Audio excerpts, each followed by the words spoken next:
আসসালামু আলাইকুম এভরিওয়ান। নগদ থেকে কিভাবে লোন নেওয়া যায় আজকের ভিডিওতে আমি আপনাদের সাথে বিস্তারিত আলোচনা করব। নগদ থেকে লোন দেয় নাকি দেয় না, বা কিভাবে নিতে হয়, দিলেও কিভাবে নিতে হয় এবং কোথা থেকে নিতে হয়, বিস্তারিত আজকের ভিডিওতে আলোচনা করতেছি। তার আগে ধৈর্য সহকারে সম্পূর্ণ ভিডিওটা কন্টিনিউ করবেন। আশা করি বিষয়টা আপনার ক্লিয়ার হয়ে যাবে কিভাবে কি করতে হয়। এবং কি যারা আমাদের ভিডিওতে একটা লাইক দেন না, এখন একটা লাইক দিয়ে দিবেন এবং চ্যানেলটা সাবস্ক্রাইব করতে কিন্তু ভুলবেন না, কারণ আপনাদের একটা সাবস্ক্রাইবারে আমাদের মনে অনুপ্রেরণার জায়গায় আরও ভিডিও তৈরি করার জন্য। তো প্লিজ এই রিকোয়েস্টটা রাখবেন, এই প্রথমে চ্যানেলটা সাবস্ক্রাইব করবেন। তো দেখেন, আমি আশা করি করবেন আপনারা সাবস্ক্রাইবার। সো এখানে দেখেন আমি আসছি, আমি আমার যে লোন নেওয়ার জন্য অবশ্যই আপনাকে যেটা করতে হবে, আপনার যে নগদ অ্যাপ্লিকেশনটা আছে ওই অ্যাপ্লিকেশনটার মধ্যে আপনার লগ ইন করতে হবে, না হলে কিন্তু হবে না। জাস্ট আমি কিন্তু এখানে নগদ অ্যাপ্লিকেশনটার মধ্যে আসি। এখন দেখেন, ফার্স্ট অফ অল আমরা এখানে যদি আমি যেহেতু এখানে দেখেন এই যে আমি এখান থেকে নগদ ইসলামিক যে একটা আছে, যে নগদ ইসলামিক যে এটা কিন্তু আমি ব্যবহার করতেছি, যে দেখেন নগদ ইসলামিক। আর একটা আছে নগদ রেগুলার। সো অনেকেই আমাকে বললেন যে ভাই নগদ ইসলামিকে কিন্তু লোন দেয় না, রেগুলারের মাধ্যমে লোনটা নেওয়া যায়। তো এখানে আমি দেখার জন্য আমি আমার ইসলামিক এটা আপনাদেরকে শেয়ার করতেছি। সো পরবর্তীতে আমি আবার রেগুলারে যাব, ইসলামিকটা আমি চেঞ্জ করব, আমার এক অ্যাকাউন্টের ধরনটা আমি চেঞ্জ করে দেখব রেগুলারে নেওয়া যায় কিনা। সো এখান থেকে দেখেন কোনো জায়গায় কিন্তু কোনো অপশন নাই যে লোন নেওয়ার মতো কোনো অপশন কিন্তু নাই। এর আগে আমি একটা ভিডিও তৈরি করেছিলাম বিকাশের থেকে লোন নেওয়া যায় কীভাবে, সেই বিষয়ে তারপরে অনেক কমেন্ট আসছে আমার। তো এখন হচ্ছে কি আমি নগদ নিয়ে ভিডিও করতেছি আপনাদের রিকোয়েস্টের জন্য।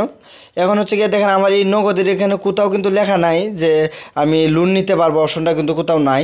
সো এখন আমি কি করব, এখান থেকে অ্যাকাউন্টের ধরন আছে, এই যে দেখেন আমি যদি এখান থেকে যদি এই যে আমার নগদ যদি ক্লিক করি, এখান থেকে এই যে দেখেন ওখানে যে আমার নগদ, এখানে যদি ক্লিক করি তারপরে হচ্ছে। সো গাইজ এখান থেকে যদি দেখেন, এখানে আমি আসার পরে এখান থেকে দেখেন এই যে এখান থেকে দেখেন যে অ্যাকাউন্টের ধরন লেখা আছে একটা, এই যে দেখতে পারতেছেন অ্যাকাউন্টের ধরন, এই যে দেখেন অ্যাকাউন্টের ধরন। এখানে 2 নম্বর যে অপশনটা আছে এখানে অ্যাকাউন্টের ধরন, এখানে কিন্তু আমার ইসলামিক দেওয়া আছে, যে এখানে ইসলামিক দেওয়া আছে। এখন এখান থেকে ইসলামিকটা আমি ইসলামিকে যেহেতু কোনো লোন দিচ্ছে না আমরা দেখলাম, এবং তাহলে আমরা ইসলামিকটা পরিবর্তন করে এখান থেকে ক্লিক করে রেগুলারে যাব। এখন হচ্ছে কি আমার যাওয়ার জন্য অবশ্যই আমাকে এখান থেকে পিনটা দিতে হবে, পিনকোড দিয়ে এখান থেকে নিশ্চিত করতে হবে। তো আমার পিনকোডটা আমি দিয়ে দিতেছি। সো গাইজ আমি আমার পিন দিয়ে এখান থেকে নিশ্চিত করুন ক্লিক করে দিলাম। এখন দেখেন এখান থেকে আমার অ্যাকাউন্টের কিন্তু ধরন পরিবর্তন হয়ে গেছে। আমি ইসলামিক থেকে এখন আমি হচ্ছে গিয়ে রেগুলার অ্যাকাউন্টে চলে আসছি। এখন দেখব এখান থেকে কিন্তু আমরা লোন নিতে পারি কি না, আমরা সেই প্রসেসটা দেখব। তো তাহলে আশা করি আমাদের ক্লিয়ার হয়ে যাবে যে লোন তারা আমি এখন কিভাবে নেই। সো এখান দেখেন, এখান থেকে আমি যদি এখানে কোথাও যদি খুঁজি, এখানে কোথাও কিন্তু লোন অপশনটা কিন্তু আমি পাচ্ছি না। সো আমি এখান থেকে তারপরে দেখা গেছে যে আমি তাদের সাথে কথা বললাম, তার সাথে কথা বলে আমি এই যে দেখেন আমি এখান থেকে কোথাও তাদের কোনো অপশন নাই লোনের। তো তারা বললো যে এখানে এখনও কোনো লোনের কোনো অপশন তারা দেয় নাই। সো আশা করা যায় তারা পরবর্তীতে দেওয়ার চিন্তা তারা যদি করে তাহলে এখানে আমরা দেখতে পারবো।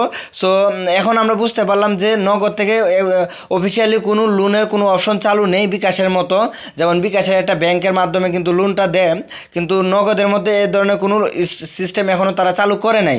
সো আমরা সেটাই জানতে পারলাম আমার ভিডিওর মাধ্যমে। আশা করি আপনারা বুঝতে পারছেন রেগুলার অ্যাকাউন্ট অথবা ইসলামিক অ্যাকাউন্টের নগদের কোনোটাতে কিন্তু আমরা লোন পাচ্ছি না। সো আমরা যদি অপেক্ষা করতে থাকি তাহলে যে কোনো সময় আসলে আমরা আমাদের অ্যাপসের মাধ্যমে আমরা নিতে পারবো। সো গাইজ এতটুকু ছিল ভিডিওটা। যদি এই অদমের ভিডিওটা ভালো লাগে তাহলে অবশ্যই লাইক সাবস্ক্রাইব করতে ভুলবেন না। সো নেক্সট ভিডিও আসার মতো ভালো থাকবেন, সুস্থ থাকবেন, আল্লাহ হাফিজ।